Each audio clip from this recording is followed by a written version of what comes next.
Il avait été mesuré jusqu'à présent, mais hier soir, Nicolas Sarkozy, lui aussi, a haussé le ton. Tout ce qui aurait dû être fait depuis 18 mois, vous m'entendez, ne l'a pas été. Piqués au vif, Manuel Valls et Bernard Cazeneuve réagissent dans un communiqué dans la foulée. Aux attaques virulentes du chef de l'opposition, le Premier ministre et le ministre de l'Intérieur répondent par des chiffres, des dates et des articles de loi. Aucun gouvernement n'a fait autant jusqu'à présent pour lutter contre le terrorisme.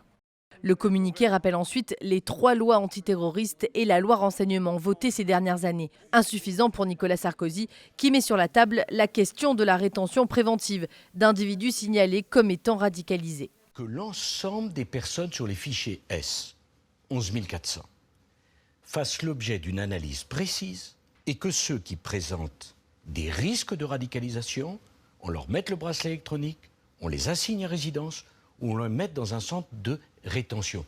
Pour lui répondre, Bernard Cazeneuve et Manuel Valls invoquent la Constitution. Notre Constitution garantit les libertés publiques. L'arbitraire n'est pas constitutionnel. Surtout, il n'est ni acceptable ni efficace. Selon Bernard Cazeneuve et Manuel Valls, l'action du gouvernement donne des résultats concrets.